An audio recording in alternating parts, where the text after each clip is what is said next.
Hello বন্ধুরা, আজকে আমি তোমাদের দেখাবো কিভাবে একাদশ শ্রেণীতে অনলাইনের মাধ্যমে আবেদন করতে হয়।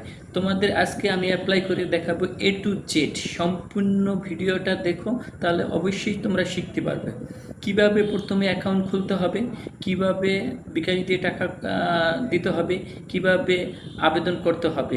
সম্পূর্ণ ভিডিওটি দেখলে তুমি আজকে ঘরে বসে মোবাইল বা ল্যাপটপ দিয়ে বা কম্পিউটার দিয়ে তোমার পছন্দ মতো কলেজ চয়েস করে তুমি আবেদন করতে পারবে। চলো আমরা আজকে আমাদের মূল কাজে চলে যাই।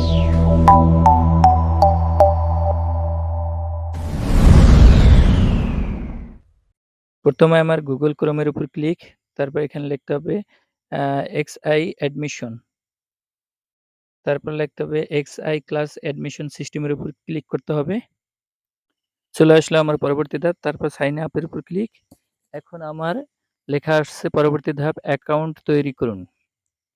তো এখানে আমার অ্যাকাউন্ট তৈরি করতে হলে প্রথমে আমার রোল নাম্বার, বোর্ড, বছর, রেজিস্ট্রেশন নাম্বার, তারপর মোবাইল নাম্বার দিয়ে আমার সাইন আপ করতে হবে। তো বন্ধুরা, আমি আমার রোল নাম্বার দিচ্ছি, তুমি তোমার রোল নাম্বার দিবে, তোমার বোর্ড তুমি চয়েস করে নিবে, আমি আমার বোর্ড চয়েস করে নিলাম। তারপর বছর, আমি আমার 24 সাল যেহেতু আমি, তাই 24 সালের উপর ক্লিক করলাম। তারপর আমার রেজিস্ট্রেশন নাম্বার আমি এখানে বসিয়ে নিলাম। তারপরে আমার কাঙ্ক্ষিত মোবাইল নাম্বার এখানে বসাতে হবে। বন্ধুরা, আমি বারবার বলছি, মোবাইল নাম্বারটি একটি গুরুত্বপূর্ণ নাম্বার, কারণ এই মোবাইল নাম্বারে তোমার একটি ওটিপি নাম্বার যাবে এবং তুমি ভর্তি হওয়ার পর এই মোবাইল নাম্বারে তোমার তারা মেসেজ অথবা ফোন দিয়ে তোমার সাথে যোগাযোগ করবে। তাই এই মোবাইল নাম্বারটি গুরুত্বপূর্ণ, তুমি একটি ডায়েরিতে মোবাইল নাম্বারটা লিখে রাখবে যে তুমি কোন নাম্বার দিয়ে আবেদন করতেছো। তা যেহেতু আমার মোবাইল নাম্বার আমি এখানে দিলাম, তারপর কনফার্মের উপরে আবার মোবাইল নাম্বার দিচ্ছি। এই এক সেম নাম্বারই কনফার্মের উপর দিতে হবে। তা দেখো, আমি আমার মোবাইল নাম্বার শেষ, তারপর সাইন আপের উপর ক্লিক করতে হবে। তো সাইন আপের উপর ক্লিক করলাম। দেখো, এখন আমার ওই মোবাইল নাম্বার, আমি যেই মোবাইল নাম্বার দিয়ে অ্যাকাউন্ট খুলছি, ওই মোবাইল নাম্বারে একটি পিন নাম্বার চলে গেছে। ওই পিন নাম্বারটা আমার এখানে বসাতে হবে। তুমি তোমার মোবাইলের পিন নাম্বার তুমি দিয়ে তারপর লগইন এর উপর ক্লিক করবা। যেহেতু আমার মোবাইল নাম্বারে পিন চলে আসছে, আমি এখন আমার মোবাইল নাম্বারে পিন এখানে বসাবো। তুমি তোমার পিন নাম্বারটা বসাবা, আর এই পিনটা তুমি কারোর সাথে শেয়ার করবে না, ঠিক আছে? যেহেতু এই পিন নাম্বারটি গোপন একটি তথ্য, তাই আমি লগইন এর উপর ক্লিক করলাম। দেখো, চলে আসলো পরবর্তী ধাপ। এখন আমার আবেদনের উপর ক্লিক, তারপর আবেদন ফি জমার উপর ক্লিক। এখন আমি টাকা পেমেন্ট করব। দুঃখিত, আমার সার্ভারের সমস্যা। চলে আসলো আমার পরবর্তী ধাপ, তারপর অগ্রসনের উপর ক্লিক, তারপর সোনালী ব্যাংকের লোগোর উপর ক্লিক, তারপর মোবাইল ব্যাংকিং এর উপর ক্লিক করতে হবে। আমি আমার মোবাইল ব্যাংকিং এর উপর ক্লিক করলাম, তারপর বিকাশের উপর ক্লিক। আমি বিকাশ নাম্বার এখানে দেব, তারপর পে উইথ এর উপর ক্লিক। বন্ধুরা, আমার আবেদন করতে 150 টাকা নিবে, তাই আমি এখন বিকাশ নাম্বার এখানে বসালাম।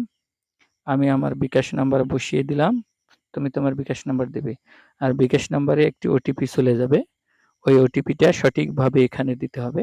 আমি আমার ওটিপি এখানে বসিয়ে দিলাম, তারপরে কনফার্মের উপর ক্লিক করতে হবে। দেখো, আমার ওটিপি বসালাম, কনফার্মের উপর ক্লিক, তারপর বিকাশ পিন নাম্বার দিবে। তুমি তোমার বিকাশ নাম্বার দিবে, পিন নাম্বার দিবে, আমি আমার বিকাশ পিন নাম্বার দিলাম।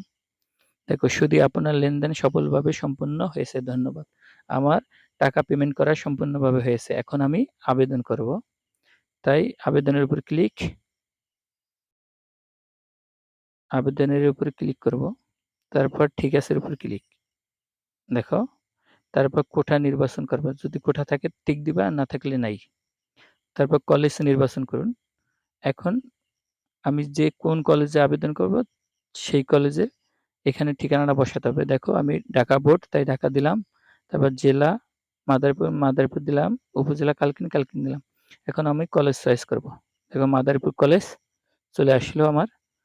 এখন আমি এখানে প্লাস বাটনের উপর ক্লিক করব, তাহলে আমার এই সাইডে চলে আসবে চয়েসটা। দেখো, আমার ১ নম্বর চয়েস চলে আসলো। এক ১ নম্বর কলেজ চয়েস করা হয়ে গেছে। এখন আমার ২য় নম্বর কলেজ আমি চয়েস করব। তার জন্য কলেজের বাটনের উপর ক্লিক করতে হবে। কলেজ বাটনের উপর ক্লিক করলাম। এখন আমার দ্বিতীয় কলেজ আমি চয়েস করব। মাদারীপুর গভট সুফিয়া মহিলা কলেজের উপর ক্লিক করব, তারপর প্লাস বাটনের উপর ক্লিক। দেখো বন্ধুরা, আমার দ্বিতীয় নাম্বার কলেজ চয়েস করা হয়ে গেছে। এখন আমি আমার তৃতীয় নাম্বার কলেজ চয়েস করে নেব।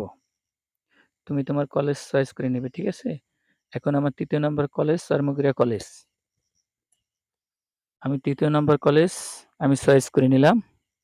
দেখো আমার ৩ নাম্বার কলেজ চয়েস করা হয়ে গেছে। এখন আমার চতুর্থ নাম্বার কলেজ আমি চয়েস করব। তাই কলেজ বাটনের উপর ক্লিক, তারপর বীর মুক্তিযোদ্ধা শাহজাহান খান কলেজ, তারপর প্লাস বাটনের উপর ক্লিক। যেহেতু আমি আর্টসের তাই আর্টসের দিয়ে নিলাম। তারপর আমার ভিন্ন উপজেলার কলেজ চয়েস করব, তাই উপজেলাটা পাল্টিয়ে আমি ডিকে আইডিহার আতাহার আলী কলেজ নিলাম। তাই আমি দেখো প্রথম নাম্বার কলেজ, দ্বিতীয় নাম্বার কলেজ, তৃতীয় নম্বর কলেজ, চতুর্থ নম্বর কলেজ, পঞ্চম নম্বর কলেজ। এখন আমি সাবমিট করব, তাই সাবমিটের উপর ক্লিক, এগিয়ে যানের উপর ক্লিক, ঠিক আছে ক্লিক। দেখেন আমার সম্পূর্ণ আবেদন করা হয়ে গেছে। এখন পিডিএফ আমি ডাউনলোড করব, পিডিএফ এর উপর ক্লিক। দেখেন বন্ধুরা, আমার ডাউনলোডটি হয়ে গেছে। দেখো আমি 5টি কলেজে আমি আবেদন করছি।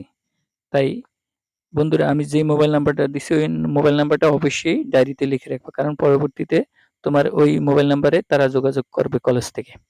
তাই এখন আমি আমার পিডিএফটি ওপেন করে নিচ্ছি, তোমাদের দেখাই। দেখো আমি 5টি কলেজে আবেদন করেছি, আমার আবেদনটি সম্পূর্ণ হয়ে গেছে। তো বন্ধুরা, আজকে এই পর্যন্ত। আমার ভিডিও যদি ভালো লাগে তাহলে অবশ্যই লাইক, কমেন্ট, শেয়ার করবা। আর পরবর্তী ভিডিও পাওয়ার জন্য বেল বাটনটি অন করে রাখবা। আজকে এই পর্যন্ত। খোদা হাফেজ।